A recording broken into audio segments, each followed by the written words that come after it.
Dear student, यदि आप भी चाहते हैं कि साइंस में आपका पूरा का पूरा नंबर मिले, आप चाहते हैं बोर्ड एग्जाम में आपका एक भी नंबर ना कटे, तो इसके लिए आपको क्या करना पड़ेगा, फिजिक्स के जितने भी क्या है न्यूमेरिकल है उन पे आपको फोकस करना पड़ेगा। क्योंकि फिजिक्स में सबसे ज़्यादा क्या होता है, हमारा न्यूमेरिकल आता है। लेकिन न्यूमेरिकल सॉल्व कैसे होगा, तो हमें फार्मूला पता होना चाहिए, मात्रक पता होना चाहिए। मान लीजिए आपको फार्मूला पता है, किसी क्वेश्चन को आपने सॉल्व किया, वहाँ पे मान लीजिए आप प्रतिरोध का मान निकाल लिए, लेकिन लास्ट में क्या करता है, 20 लिख देते हैं, लेकिन प्रतिरोध का मात्रक ओम नहीं लिखते, तो वहाँ पे क्वेश्चन क्या हो जाएगा, आपका गलत हो जाएगा। तो इसीलिए आपको अगर पूरी तरह से क्या करना है, फिजिक्स के प्रश्नों को समझना है, पूरी तरह से फिजिक्स में आपको नंबर लाना है, तो उसके लिए आपको क्या होना चाहिए, सभी सूत्रों को जानना पड़ेगा और सभी मात्रकों को जानना पड़ेगा। तो इस वीडियो में जितने भी फिजिक्स में क्या है आपके फार्मूले हैं, मात्रक है, सबको मैं एक एक करके बताने वाला हूं। तो वीडियो काफी इंपॉर्टेंट होने वाला है, तो वीडियो को लास्ट तक देखिएगा। तो चलिए स्टार्ट करते हैं, देखते हैं कौन कौन से फार्मूले हैं और उनका क्या क्या मात्रक होता है। तो देखिए सुन, हमारा सबसे पहले जो हमारा इकाई आता है, प्रकाश आता है, लाइट आता है। तो इसमें देखिए कौन कौन से फार्मूले हमें यूज करना है, एक एक चीज मैं एक्सप्लेन करके आपको बताऊंगा, बिल्कुल समझा के बताऊंगा। यहाँ पे देखिए एक फार्मूला हमारा होता है, इस पे काफी प्रश्न पूछता है। यहाँ पे आर बराबर क्या होता है, 2f होता है। आर हमारा क्या है, वक्रता त्रिज्या होता है। एफ क्या होता है, हमारा फोकस दूरी होता है। जब इसी को उल्टा कर देंगे तो यहाँ पे एफ बराबर आपका हो जाएगा r/2। तो देखिए फोकस दूरी क्या होता है, वक्रता त्रिज्या बटे 2 होता है। यानी कहने का मतलब यह है कि जो वक्रता त्रिज्या होता है फोकस दूरी का 2 गुना होता है। इस पे भी प्रश्न पूछता है कि फोकस दूरी और वक्रता त्रिज्या में क्या संबंध होता है। पहला आप लोग समझ गए। दूसरा देखिएगा हमारा दर्पण के लिए फार्मूला है। दर्पण के लिए जो हमारा सूत्र होता है 1/f बराबर होता है 1/b + 1/u।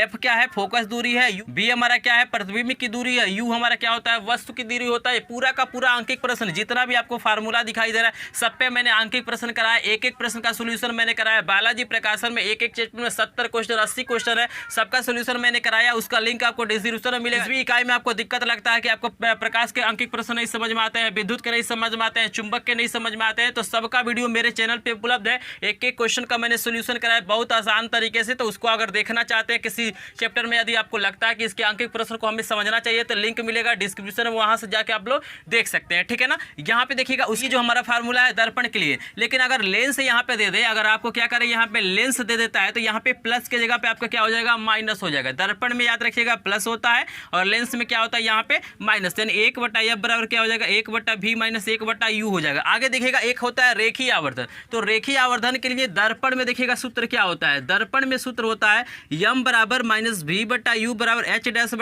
h डैश क्या होता है, प्रतिबिंब की लंबाई। h डैश क्या होता है, प्रतिबिंब की लंबाई होता है। h हमारा क्या होता है, वस्तु की लंबाई। देखिएगा h' को कहीं कहीं लिखता है I/O, तो इसमें कंफ्यूज नहीं होना। I हमारा क्या है, प्रतिबिंब की लंबाई, वो हमारा क्या है, वस्तु की लंबाई, ठीक है ना। लेकिन याद रखिएगा जब हमारा ये दर्पण होगा तब इस फार्मूले का प्रयोग करेंगे, यानी यहाँ पे माइनस होगा। लेकिन यही जब लेंस हो जाता है तो इस माइनस के जगह पे क्या होता है, प्लस हो जाता है। यानी लेंस के लिए फार्मूला हो जाएगा m बराबर v/u बराबर h' बटे क्या होता है, h होता है। यानी हमारा क्या हो रहा है, यहाँ पे आसपास देखिएगा इस फार्मूले में लेंस में माइनस हो रहा है, जबकि रेखीय आवर्धन वाले फार्मूले में क्या हो रहा है, लेंस के लिए क्या हो जा रहा है, यहाँ पे प्लस हो जा रहा है। आगे जब अपवर्तनांक वाली चीजें पढ़ेंगे तो ये ना हमारा अपवर्तनांक है। अपवर्तनांक बराबर क्या होता है, sin I/sin r। ये स्नेल का नियम कहते हैं, इजिली आप लोग समझ रहे हैं। यहाँ पे देखिएगा ये काफी इंपॉर्टेंट फार्मूला ये भी होता है। n बराबर यानी अपवर्तनांक बराबर होता है sin a + Δm। देखिएगा a + Δm/2। तो ये Δm क्या होता है, हमारा विचलन कोण होता है। इसको हम लोग बोलते हैं विचलन कोण। इस पे भी आधारित मैंने प्रश्न कराया है। ये हमारा क्या होता है, प्रिज्म कोण होता है। इजिली आप लोग समझ रहे हैं। तो वहाँ पे देता है कि अपवर्तनांक आपका दे देता है, वहाँ पे दे देगा कि आपका प्रिज्म कोण दिया है, तो यहाँ पे क्या कर देगा, आपसे पूछेगा विचलन कोण का मान बताइए। तो इस पे भी मैंने अंकित प्रश्न कराया। तो ये भी फार्मूला काफी इंपॉर्टेंट होता है। इसमें कोई हमारा मतलब मात्रक है नहीं जो बताने वाला है। दूरी है तो दूरी का मात्रक मीटर सेंटीमीटर में आता है, इसमें कोई दिक्कत है नहीं। अपवर्तनांक का कोई मात्रक हमारा नहीं होता है। चलिए आगे देखते हैं। एक फार्मूला मोस्ट इंपॉर्टेंट ये होता है, इस पे भी अंकित प्रश्न पूछा जाता है। स्क्रीन पे आप लोग देख सकते हैं, ये प्रश्न काफी इंपॉर्टेंट है। इस प्रश्न को भी मैंने कराया है, तो अब चाहे तो प्लेलिस्ट मिल जाएगा आपको, वहां से देख सकते हैं। यहाँ पे देखिएगा n हमारा क्या होता है, अपवर्तनांक। c क्या होता है, निर्वात में प्रकाश की चाल। v क्या होता है, माध्यम में प्रकाश की चाल। यानी n बराबर अपवर्तनांक बराबर होता है c/v। यानी निर्वात में प्रकाश की चाल बटे क्या होता है, माध्यम में प्रकाश की चाल। आपको देता है कि निर्वात में प्रकाश की चाल दे देता है, अपवर्तनांक दे देता है, पूछता है बताइए माध्यम में प्रकाश की चाल कितना होगा। तो इस फार्मूले से निकाल सकते हैं। या कभी कभी दो माध्यम दे देता है। एक क्या दे देगा, आपको दे देगा कि एक माध्यम क्या है हमारा वायु है दूसरा माध्यम हमारा क्या है, कांच है। तो आप इस फार्मूले का प्रयोग कर सकते हैं कि पहले माध्यम में प्रकाश की चाल बटा दूसरे माध्यम में प्रकाश की चाल। तो यहाँ से आसानी से आप लोग निकाल सकते हैं अपूर्णांक को। अगला देखिएगा, ये प्रकाश में मतलब इतना ही फार्मूले है, यही हमारे क्या है सिलेबस में, और इन्हीं के द्वारा हम क्या करते हैं अंकित प्रश्नों को सॉल्व करते हैं। आसानी से आपको समझ में आ रहा है, कोई दिक्कत यहाँ पे नहीं है, कोई यहाँ पे मात्रक बताने की जरूरत नहीं। आप चाल को जानते हैं, मीटर प्रति सेकेंड होता है। बाकी जितना भी मात्रक आएगा मैं बताऊंगा। यहाँ पे इलेक्ट्रिसिटी काफी इंपॉर्टेंट होता है चैप्टर, इसमें बहुत सारे अंकित प्रश्न पूछे जाते हैं। तो यहाँ पे देखिए, पहला जो हमारा फार्मूला होता है Q बराबर NE होता है। Q हमारा क्या होता है, आवेश होता है। आवेश का मात्रक हमारा कूलाम होता है। इस पॉइंट को याद रखिएगा, आवेश का मात्रक क्या होता है, कूलाम होता है। N हमारा क्या है, इलेक्ट्रॉनों की संख्या है। N क्या है, इलेक्ट्रॉनों की संख्या है। E हमारा क्या होता है, एक इलेक्ट्रॉन का आवेश। तो आवेश का मात्रक कूलाम होता है। और जो E का मान होता है आपका होता है 1.6 × 10 पे -19 कूलाम। याद रखिएगा, E का मान क्या होता है, 1.6 × 10 पे -19 कूलाम होता है। E हमारा क्या, एक इलेक्ट्रॉन का आवेश होता है। ये देखिए Q बराबर एक और फार्मूला होता है I × T। I क्या होता है, विद्युत धारा होता है। विद्युत धारा का मात्रक क्या होता है, एम्पियर होता है। विद्युत धारा का मात्रक क्या होता है, एम्पियर होता है। टी हमारा क्या होता है, समय होता है। तो समय का मात्रक हमारा क्या होता है, सेकंड होता है। यहाँ पे मैं आपको फार्मूला भी बता रहा हूँ, मात्रक भी बताऊंगा। जितना भी आपको मात्रक आएगा सबका मैं मात्रक भी बताऊंगा, ताकि आपको पूरा का पूरा नंबर मिल सके। ठीक है, यहाँ पे देखिए R बराबर ओम का नियम जानते हैं, मोस्ट इंपॉर्टेंट फार्मूला। R बराबर क्या होता है, V/I। R क्या है, प्रतिरोध है। प्रतिरोध का मात्रक हमारा क्या होता है, ओम होता है। ऐसे भी दिखाते हैं या ऐसे ओम लिख सकते हैं। क्लियर है। देखिए, एक मोस्ट इंपॉर्टेंट फार्मूला और एक मात्रक पूछता है, यहाँ पे मैं उसको भी बता देता हूँ। यहाँ पे एक फार्मूला और होता है हमारा, रो बराबर होता है RA बटा हमारा क्या होता है, यहाँ पे L होता है। देखिएगा, रो हमारा क्या होता है, विशिष्ट प्रतिरोध होता है। इसी को प्रतिरोधकता भी कहा जाता है। इसी को क्या बोला जाता है, प्रतिरोधकता या विशिष्ट प्रतिरोध बोला जाता है। तो इसका मात्रक आप लोग याद रखिएगा, ओम मीटर होता है। इसका जो मात्रक होता है, बहुत बार एग्जामों में बहुविकल्पी में ये प्रश्न पूछ लेता है कि प्रतिरोधकता या विशिष्ट प्रतिरोध का मात्रक क्या होता है। तो इसका जो मात्रक होता है ओम मीटर, जबकि प्रतिरोध का मात्रक सिर्फ क्या होता है, ओम होता है। ये फार्मूला भी होता है, काफी इंपॉर्टेंट। देखिए, R क्या होता है, प्रतिरोध होता है। ए हमारा क्षेत्रफल है, L क्या है, लंबाई है। तो रो बराबर फार्मूला होता है RA बटा L होता है। इसका मात्रक ओम मीटर आप लोग याद रखिएगा। आगे चलिए, आगे बहुत इंपॉर्टेंट फार्मूला हमारा आता है। यहाँ पे कार्य बराबर, यहाँ पे देखिएगा कार्य यहाँ हमारा क्या होता है, ऊर्जा होता है। जो इसका मात्रक होता है जूल होता है। इजिली आप लोग कार्य यहाँ मतलब ऊर्जा का मात्रक क्या होता है, जूल होता है। ये फार्मूला होता है V × Q। V क्या है, विभवांतर है। विभवांतर का मतलब वोल्ट होता है। विभवांतर का मतलब क्या होता है, वोल्ट होता है। ये Q हमारा क्या है, आवेश है। तो इसका बहुत सारा फार्मूला होता है। आवश्यकता अनुसार क्या किया जाता है, इन फार्मूलों को रखा जाता है। तो W बराबर याद रखिएगा, V × Q भी होता है, VIT भी होता है, I² RT भी होता है, और V² T/R होता है, P × T होता है। तो यहाँ पे देखिएगा, बताने की कोई जरूरत है नहीं मात्रक। यहाँ पे इसका तो जूल हो जाएगा, विभवांतर का वोल्ट हो जाएगा, आवेश का क्या हो जाएगा, कूलाम हो जाएगा। ये भी विभवांतर है। ये धारा का मात्रक एम्पियर हो जाएगा। T समय है। तो यहाँ पे कुछ बताने की आवश्यकता नहीं। R जान ही रहे, प्रतिरोध का मात्रक हमारा क्या होता है, ओम होता है। ये P देखिएगा, पावर होता है, शक्ति होता है। इसका जो मात्रक होता है वाट होता है। पावर का जो मात्रक होता है क्या होता है, वाट होता है।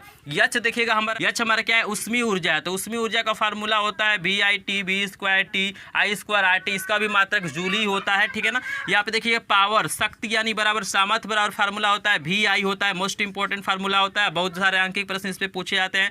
I² R होता है, V²/R होता है। तो पूरा का पूरा मैंने फार्मूला लिख दिया, ताकि आपको किसी तरह का कंफ्यूजन ना हो। जिस रूप में आपका क्वेश्चन पूछता है, जैसे मान लीजिए अगर आपसे W पूछ रहा है, V दिया है, Q दिया है, तो इस फार्मूले का यूज करेंगे। I दिया है, T दिया है, V दिया है, तो इस फार्मूले का प्रयोग करेंगे। प्रतिरोध दिया है, तो इस फार्मूले का प्रयोग करेंगे। तो जैसा प्रश्न में आवश्यकता होता है, उसी के अनुसार क्या कहता है, हम लोग फार्मूलों को लिखते हैं। इजिली आप लोग यहाँ तक समझ रहे हैं। जितना भी इसमें मात्रक था, सब मात्रक मैंने बता दिया। मोस्ट इंपॉर्टेंट ये है, इसको याद करिएगा।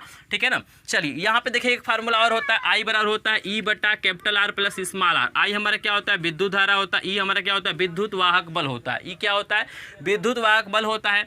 R हमारा क्या होता है, प्रतिरोध होता है। हमारा स्मॉल r क्या होता है, आंतरिक प्रतिरोध होता है। तो इस पर भी प्रश्न पूछ देता है कि हमारा विद्युत वाहक बल का मान देता है, प्रतिरोध का मान दे देता है, आंतरिक प्रतिरोध कर देता है, नगण्य है, जीरो है। तो बताना होता है धारा का मान। तो यहाँ पे E हमारा क्या है, विद्युत वाहक बल, इलेक्ट्रोमोटिव फोर्स शायद इंग्लिश में बोलते हैं, और R प्रतिरोध है, और स्मॉल r क्या है, हमारा आंतरिक प्रतिरोध है। क्लियर है ये फार्मूला। देखिए, आगे जो हमारा फार्मूला होता है, यूनिटों की संख्या निकालने के लिए पूछता है, या व्यय विद्युत ऊर्जा। व्यय विद्युत ऊर्जा या यूनिटों की संख्या के लिए फार्मूला होता है वाट गुणे घंटा गुणे दिन बटा 1000। इस पर बहुत सारा प्रश्न आता है कि एक घर में क्या है 10 वाट के क्या कर रहे हैं 20 बल्ब जल रहे हैं, पंखे चल रहे हैं, तो बताइए एक महीने में कितना ऊर्जा व्यय होगा। आपसे पूछ लेता है कि कितना खर्च होगा, तो इससे आसानी से आप लोग निकाल सकते हैं। तो इस पर भी मैंने प्रश्न कराया, उसको जाके आप लोग प्लेलिस्ट में देख सकते हैं, आपको लिंक डिस्क्रिप्शन में मिल जाएगा। यहाँ पे देखिएगा विद्युत में हमारा टोटली फार्मूला ये है, आसानी से आप लोग समझ रहे हैं। सबका मात्रक भी मैंने बता दिया। यहाँ पे एक मात्रक और बता देता हूँ, व्यय विद्युत ऊर्जा की जो मात्रक होता है यूनिट होता है। क्या होता है? यूनिट होता है, या इसी को कहा जाता है किलोवाट घंटा। किलोवाट घंटा कहिए चाहे यूनिट कहिए, ठीक है ना। जैसे हम लोग के घर में जो मीटर से मतलब विद्युत जो नापा जाता है वो क्या होता है? यूनिट में होता है। इसी यूनिट को कहा जाता है किलोवाट घंटा। क्लियर है। चुंबक वाले में देखिए, चुंबक वाले में ज़्यादा फार्मूला आपको नहीं पढ़ना है। यहाँ पे देखिएगा एक फार्मूला होता है F बराबर IBL साइन थीटा, और एक हमारा होता है गतिमान चालक के लिए होता है QVB साइन थीटा। I आपका विद्युत धारा है, F क्या है हमारा चुंबकीय बल है, तो बल का मात्रक न्यूटन हो जाएगा, धारा का मात्रक एम्पियर हो जाएगा। B हमारा क्या है? चुंबकीय क्षेत्र, तो चुंबकीय क्षेत्र का मात्रक देखिएगा 3 होता है। देखिए चुंबकीय क्षेत्र जो B होता है इसका मात्रक होता है, पहला तो होता है न्यूटन प्रति एम्पियर मीटर, दूसरा आपका होता है टेस्ला, दूसरा क्या होता है? टेस्ला। एक हमारा होता है वेबर प्रति मीटर स्क्वायर, वेबर प्रति ये होता है मीटर स्क्वायर। तो 3 मात्रक होता है, तीनों मात्रक आपसे पूछा जाता है, याद रखना है। चुंबकीय क्षेत्र जो B होता है इसका मात्रक क्या होता है? न्यूटन प्रति एम्पियर मीटर, या टेस्ला, या वेबर प्रति मीटर स्क्वायर। ठीक है, यहाँ पे आप समझ रहे हैं। B चुंबकीय क्षेत्र है, L क्या है? लंबाई है, तार की लंबाई होता है, तो लंबाई का मात्रक मीटर होता है। साइन थीटा का वैल्यू आप आवश्यकता अनुसार भरेंगे, कोण दिया रहता है। Q हमारा क्या है?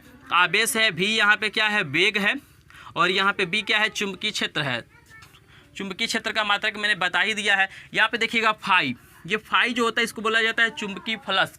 चुंबकीय फ्लक्स इसका जो मात्रक होता है वेबर होता है, आपको याद रखना है। यहाँ पे सिर्फ क्या होता है? इसका मात्रक होता है वेबर, जबकि इसका होता है वेबर प्रति मीटर स्क्वायर। ये होता है B × A। B हमारा क्या है? चुंबकीय क्षेत्र है, A हमारा क्या है? क्षेत्रफल है, और cos थीटा तो आप समझ ही रहे हैं, इसमें बताने की कुछ आवश्यकता नहीं है। तो यही कुछ हमारे फार्मूले थे कक्षा 10 के लिए। कक्षा 10 अगर विज्ञान आप पढ़ते हैं तो उसमें अगर फिजिक्स का न्यूमेरिकल चाहते हैं आप आसानी से सॉल्व हो जाए, क्योंकि बहुत बारी आपसे फार्मूला पूछ देता है, बहुत बारी क्या होता है मात्रक पूछ देता है। तो सारी चीज़ें मैंने क्या किया एक ही वीडियो में आपको बता दिया। आई होप आपको वीडियो पसंद आया होगा। एक बार स्क्रीनशॉट लीजिए, अगर वीडियो पसंद आया तो वीडियो को लाइक कीजिएगा, चैनल पर नए होंगे चैनल को सब्सक्राइब करेंगे, और कमेंट सेक्शन में कमेंट करेंगे और मुझे कौन सा टॉपिक क्या करना चाहिए, कवर करना चाहिए, कौन सा इंपॉर्टेंट आपको फार्मूला बताना चाहिए, इंपॉर्टेंट इक्वेशन बताना चाहिए, क्या चीज़ें मुझे बताना चाहिए, तो एक बार वीडियो में कमेंट करके बताइएगा। इस पर मैं क्या करूँगा वीडियो बना दूंगा। तो मिलते हैं नेक्स्ट वीडियो में, तब तक के लिए आपका धन्यवाद।